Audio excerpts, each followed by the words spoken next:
Oh!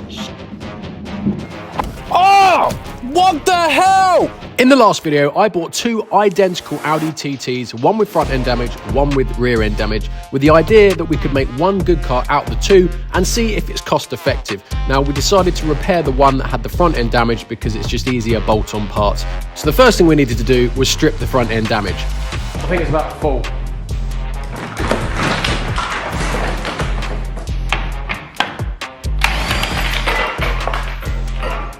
And then remove the whole interior to replace all the airbags and seatbelts. Now, if you want to go back and watch that first video, click in the top right hand corner, but for now, let's crack on and get at least one of these cars back on the road.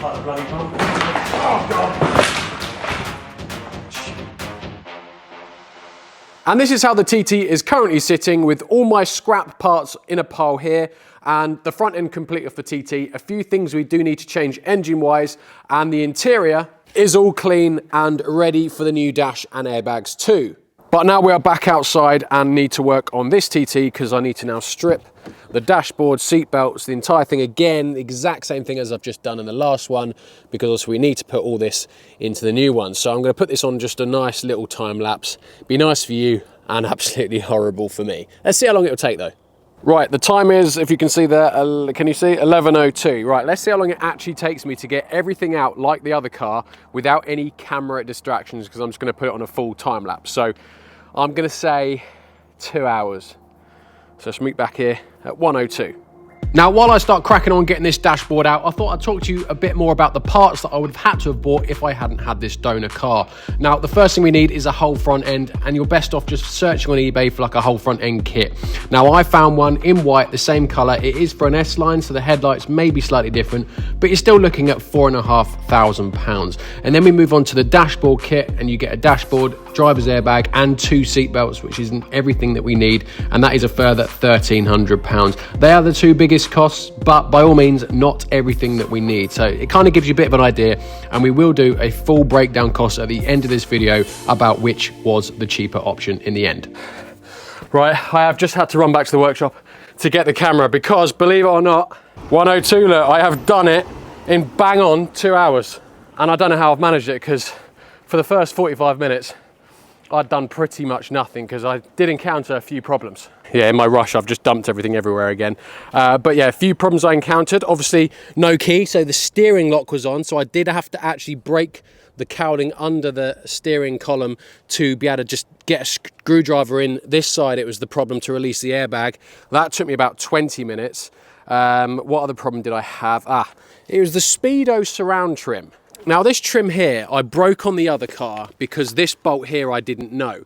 I got the two at the top. I thought the bottom was just held in with a clip, because this part here, this part here, sorry, is clipped in. Now, it's clipped in at the bottom, so you want to just push it down.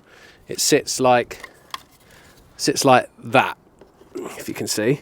So to get to this bolt here, you're going to pull this down and then get to the bolt. But no way in hell, which is why I broke the other one, was this going to pull off that trim. Not a chance.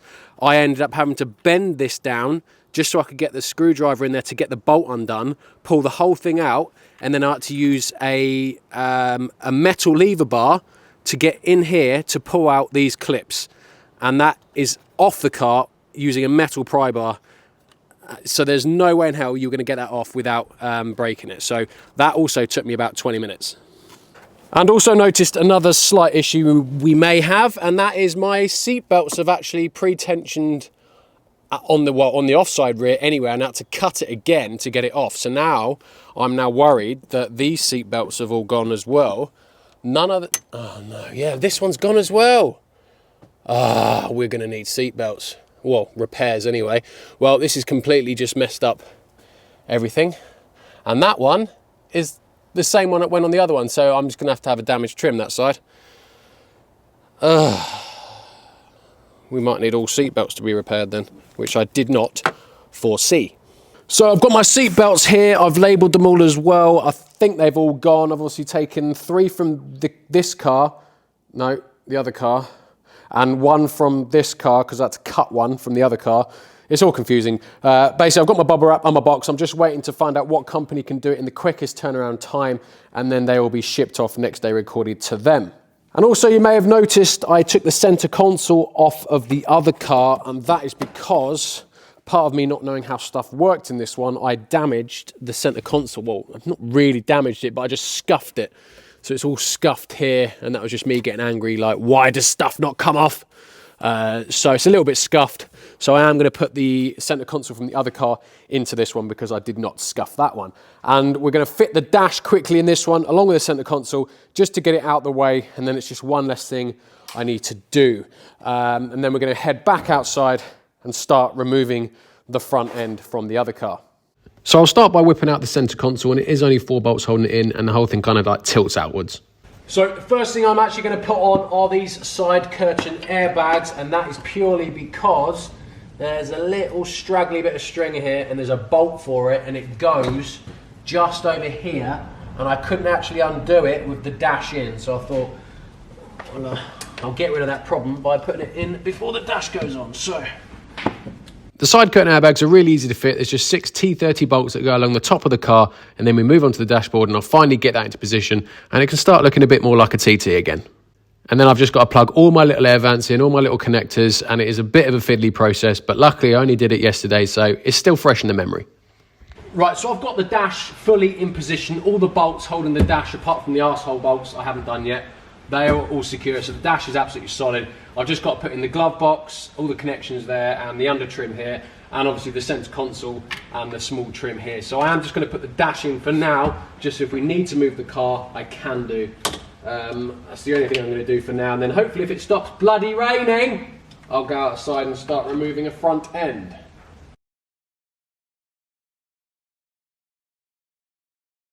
So I'm kind of sick to death of TT interiors at the moment, so I'm going to leave it there for the interior. We've just got the virtual cockpit surround, dash, centered trim, glove box, few trims. It sounds a lot on the face of it, but there's quite simple jobs. I've done the hard bit, apart from the arsehole bolts, I'll do them last. But we are pretty much there with the interior, on the hard bit anyway. So for now, I'm going to turn myself to the exterior, and we're going to finally, I think it stopped raining again, we're going to get this front end off. Right, first order of play, I had the aircon gas recovered actually a couple of days ago already, so that's done. Coolant I do need to drain, because I far too many times just let coolant go all over the floor. But the first order of play is going to be to jack it up as high as I can, get it on axle stands, get the front wheels off, just give me as much room as possible, because obviously we've got to do this all outside. And breathe. Front end off, take 2. So I've jacked it up as high as I can so I can fit under it and get the under tray off using a nut gun. And then I've got the wheel arch liners, the wheels. The front bumper is really easy to get off actually. It's amazing removing one that's not damaged. It's a lot easier, believe it or not. Luckily there's no headlight washer system on this car, so that was saved a lot of wiring, and also there's no fog lights either, so there's saved more wiring. And remembering to drain the coolant. There is no coolant drain bung on this, so it is just to remove the lowest coolant pipe and let it all drain out. Didn't even make it to the workshop, look. I've had to abandon my camera in the car. Absolutely pissing it down. This weather, honestly, I don't know what's going on, but it is an absolute joke. Hammering it down, sunny. Hammering it down, sunny. While I'm waiting for this crap weather, if you haven't subscribed to the channel, guys, already, then please do hit that subscribe button. Also, go follow me on Instagram at saving_salvage. I'm pretty sure I'm missing up in there, but if you could do those, that'd be great. And also a massive thank you to everyone who has subscribed to the channel over the years, because we have just hit 200,000 subscribers. So thank you to each and every one of you. Obviously, without your viewing, without your support, I would definitely not be in this transporter now, shielding myself from the rain. So a massive thank you to everyone, guys, and long may it continue. And with the rain at least stopped for now, we can carry on removing the front end, and it's now pretty much as it was on the other one, just a lot less damage.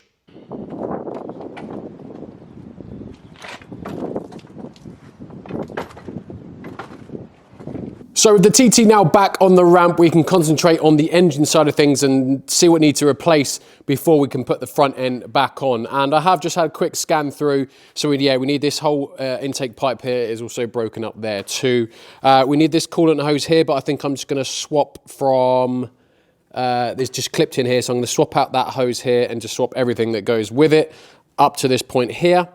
We have our coolant pump here, and I'm hoping I can just undo these 3 bolts and remove that and put the new one in, because otherwise I've got to mess around removing the whole water pump. And actually, depending on how difficult that is, it might be worth doing that, but it looks quite intricate, so I might try and see if I can just undo those. We need, boost pipe here, intake pipe that goes to the intercooler there as well, that was broken.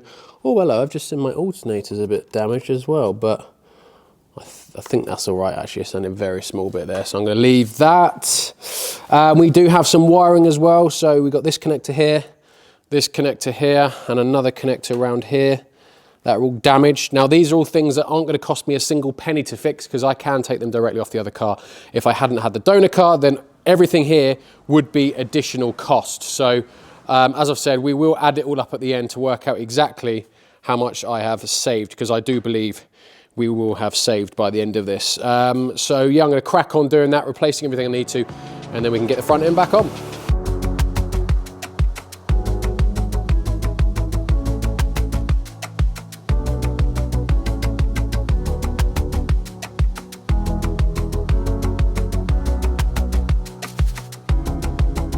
So I think all damaged parts are now removed. The last remaining thing was this little bracket here for the additional water cooler. It was just a little bit bent on the other one. This is the one off the other car. And yeah, I just went ahead and removed, this is all my new stuff from the other car, just removed it all. You don't need to see the same thing twice. So it's all there, ready to now go on to this one. So I present to you a magic trick. Magic, all done. And I'll tell you what, I'm really happy with the wiring, because I have made no alterations to this whatsoever. So all I ended up doing was taking off the wires from the other engine and repinning the connectors. So this was the damaged one. I have just simply repinned it. And this was the other damaged one. I have repinned the connector. So there are no cuts, joins, soldered bits in or whatever. They are all factory joins now. So I've just got to connect this back up, if I can even get to it.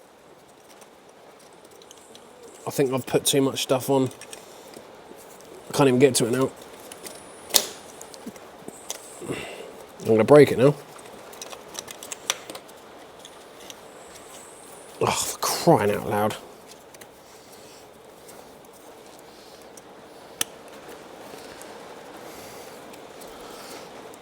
You're going to have to hear the click. There we go, lovely sound. Right, let's get that in.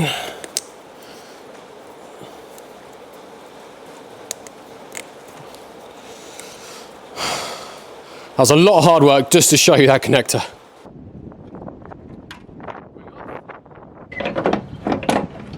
Beautiful. I've already swapped over the bonnet hinges with the airbag connection and the gas strut, so next up, wing on.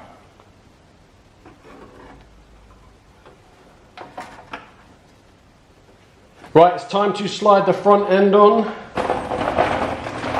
using my trusty assistant. I'm just going to get one bolt in here, which I did have. Where'd it go? There it is. There's that.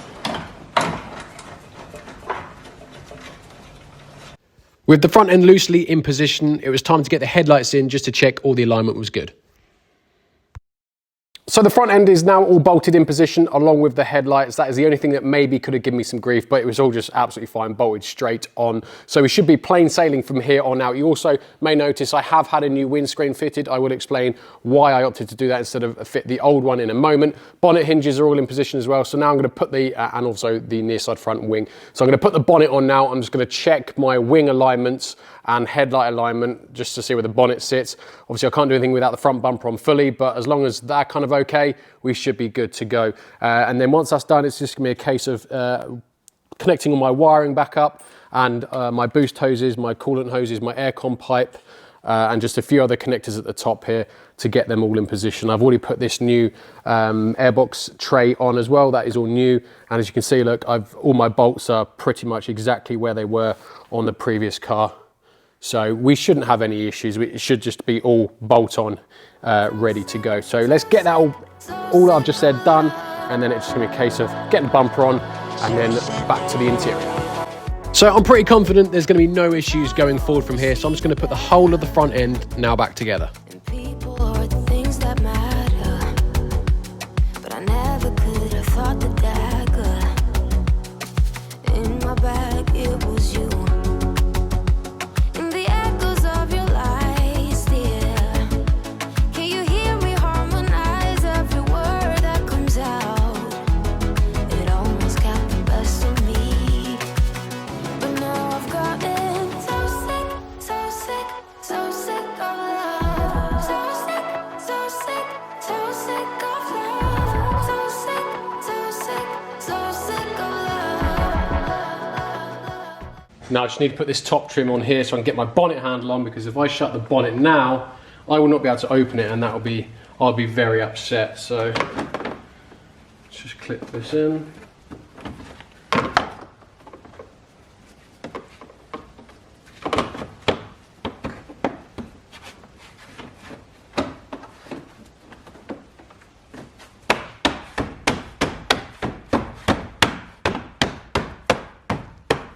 Beautiful. And then just the handle, which, yeah, has to be there. There we go. Click. Working, lovely. And the last piece of the puzzle for the top of the engine is just the trim for the air intake. Oh no, wait, one more thing.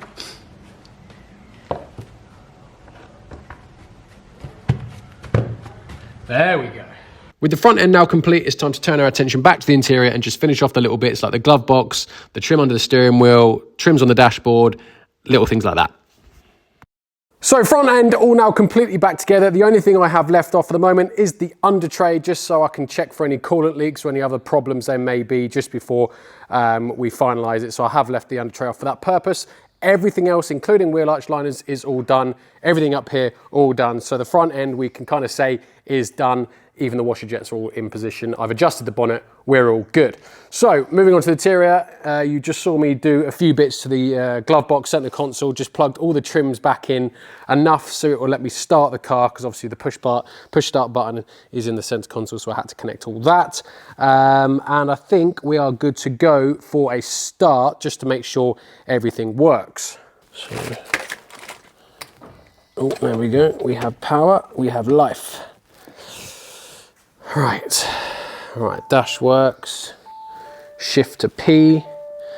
Oh, well, we can do that, I think. Oh no, have I put this on wrong? My button's stuck down, which means I've done something wrong there. So honestly, it's never ending, is it? Well, I don't actually know what I've done. This is stuck down, so I can't push it in to put it into park. I don't know what I've done yet. I need to have a look in there, but I should just be able to pull this up and put it into park like that. And now we should be able to start it. So, where's the key?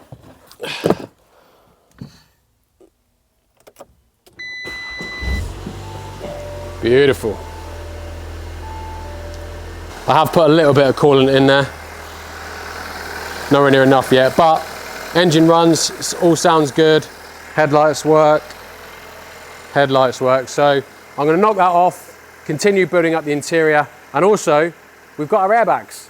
So yeah, there was an issue with the S-tronic knob. I'm not sure what I did wrong when I removed it. I can't really remember, but to fix it, to get this button to work again, I have just got it out. You have to prise this top off using a trim tool. The whole dome just comes up. Then you have to hold the button out, flick out this black little tab here with a pick, and then down this hole here, there was a little bit of plastic poking out, and I had to just prise my trim tool down there, just push it down, and that pushed it back out and clicked it back into here, and now the button is solid, so I can put that all back together. It literally took 2 minutes, so if you ever do that, then it's quite an easy fix.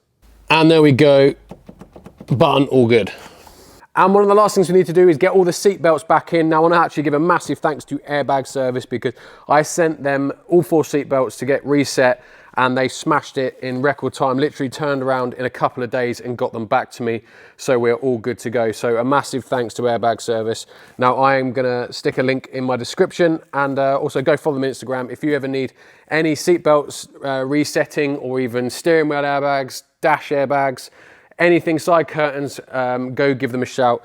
There's probably nothing they can't do with Airbag. So massive thank you for the turnaround on these. Now let's get them out of the box and go film.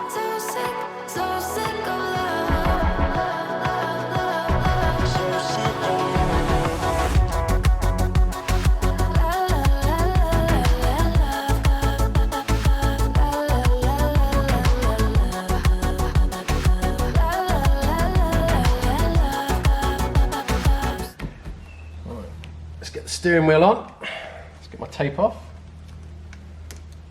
We put tape on just so the steering wheel squib doesn't rotate, because obviously it's got all the wires in for your steering wheel control. So if you get it out of kilter and you then spin the wheel, it'll break the wires. So got a little mark in there.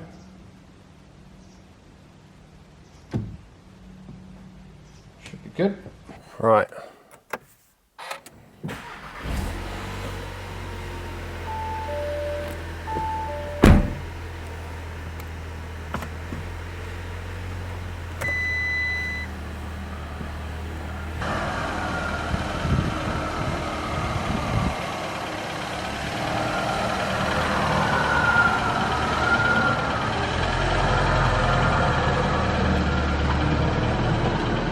So I thought I'd just plug in the computer quick just to make sure we're all on the same wavelength and that my seat belts and my airbags so far are all good to go.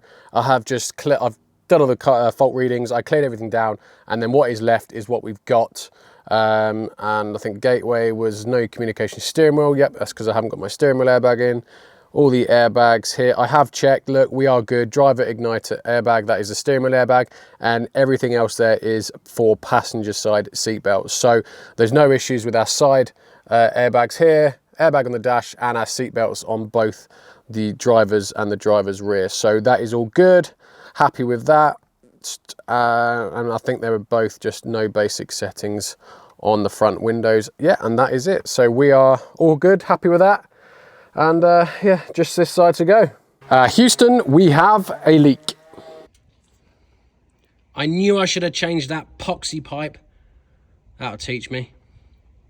So luckily, I only actually had to remove this trim panel at the top here just so I can get to that clip at the bottom to remove this pipe. And as we can see here, look, we can see our little crack and our little split that was spewing out the coolant. And obviously I didn't see it because it was at the back. Now, that is a testament. If in doubt, replace throughout. I should have just replaced the pipe. I was contemplating doing it, but in the end, I thought it looked all right, so I never did. Lesson learned, just replace it if you have any sort of inkling that it's maybe impacted. So, gonna stick this new pipe back on and hopefully that will cure the old leak. So good news, we are 100% green. There are no faults left now on the car and it drives beautifully. There is just one last thing that I haven't done that I'm not gonna do, and you may be seeing I've left a few trims off, and that is just this headlining. Look, I don't know if you better see it, but see where it's creased here? If I just jump out. And where it's just pushed down here as well. And that is obviously when the side airbags went off, it pushed down on the headlining, and I just can't really get it to sit where it's supposed to sit. So what I'm going to do is take the headlining off the other TT and fit it, but I'm just not going to do it in this video because I'm all TT'd out if I'm honest, but it does look fairly simple. Obviously with my 4 corners already off, it should be just clips and a few things in the middle, but I'm going to do that off camera because I've quite frankly had enough of this. But there we go, the TT is all done, and yeah, it's come out really good. Underestimated how much work it was going to be. It was a lot of work. I mean, if you think about it, I've had to completely strip, or I've had to do everything twice. Completely strip the damaged one, completely strip the interior of this one, and then exactly the same thing with the other TT, and then put it all back together. So full strip down ×2 and 1 rebuild. It has Been a long old slog, this one, but we have got there and everything's come out really nice. Everything is absolutely spot on. We have made one good TT out of the two. Oh, and the reason I didn't take the windscreen out of the other car and put it into this one is because the interior of the other car would have got absolutely ruined, because obviously no windscreen, the rain would have got in. And also they wanted to charge me £200 to replace, remove 2 screens and refit one, or it was an extra £25 just to have a brand new screen fitted in this one. So that was always the obvious choice, and that is what we have done. So there's $225 for a screen on that. So the interior is good, all airbags are good, and you can see here again, look with my side curtain there, and yeah, just obviously a few trims I'm gonna do once I've done the headliner. But no, really happy with that. It all come out really good. Drive sweet, and now just needs a clean, which I'm probably not gonna have time to do. Oh look, we have a AF69 and YK20. Ooh, which one should we choose? I'm obviously joking, that would be fraud and illegal. We're going with the original 69 plate. So I actually think I'm going to sell that TT rather than raffle it off. So if anyone is interested in the TT, I want 13 grand for it, and I have an email address specifically for this now, and it is sales.savingsalvage@gmail.com. So if anyone is interested in the TT, 13 grand, let me know, email me, and I'll just respond in whatever order I get them in. So that is the new one done. Let's just talk about what we're doing with the old TT, and then tot up our sums and work out whether it was beneficial getting the donor car or not. And the parts car, there is still a hell of a lot of money on this car. There's probably £6,000–7,000 of the parts on it. Engine, gearbox, windscreen, interior, steering wheel, wing, doors, suspension, brakes, wheels as well. There is a lot. There's one headlight which is borderline. It's got a crack on it, but it's all right. But yeah, there's a hell of a lot on it still. And I have managed to actually already sell this car for £3,000. So we can knock £3,000 off our cost so far. So now we've got a figure for this one, we can go ahead and work out whether it is beneficial to get the donor car or not. To the drawing board. So this is where we find out whether it was all worth it with the donor car as opposed to buying the parts separately. So we have our 2 cars here, which gave us a total of £11,500. On top of that, I had to spend £400 having all the seat belts fixed.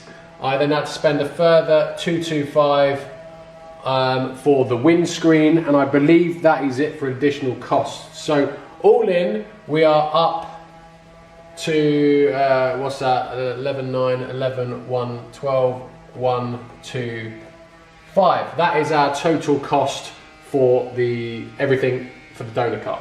So we've got our 2 TTs here now, complete build finished at 12,125. Now if it had been buying the TT and buying parts instead of having the parts car, we would be obviously 4,300 for the base car. Then we would be just looking at parts on eBay, £4,500 for a front end, £1,300 for an airbag kit, which includes 2 front seat belts. So we need to get the rear seat belts repaired at £100 each, so £200. And we also need side curtain airbags repaired, another £200. We have a pyro fuse at 50. We have a windscreen still at 225. What else have we got? And all our miscellaneous engine parts that we needed, I'm going to put that down at 500 quid because there was quite a lot of stuff I had to swap over. Load of boost pipes, coolant pipes, connectors, airbox as well, airbox tray. Yeah, there's loads. It's probably more than £500 being realistic. And then there's a few other things that I'm not going to put on there, but are beneficial that I have done, i.e. the roof lining. I am going to swap that over. Probably not going to cost it because you probably could get away with it. However, to make it 100% and a lot better, I am going to put the new roof lining in, but I won't cost that. Now I'm sure I've missed something else off. I always do, but I think that is about it. So that gives us a total of 11,275. But remember, we've sold our parts car, because we no longer need it, for £3,000, which actually gives us a total of 9,125. So it is £2,100 cheaper to get the second car than it was to get separate parts for this. And that is just an example for this car. Obviously every car is going to be damaged differently and there might be less parts required or more parts required, but I'm just talking in this scenario, we are way better off with the second car. So guys, that is that for the TT and my cut and shut, and we've made one good TT out of two. I hope you did enjoy this little mini series. If you did and you haven't already, please do subscribe and also follow me on Instagram at saving_salvage. I think we can all agree that getting the parts car did make sense on this occasion. Probably just lucky that I found two exact same cars, one with front end, one with rear end damage. I don't think that happens often, but when it does happen, it is worth doing. So as always guys, thank you very much for watching, and I'll catch you in the next one. Cheers guys.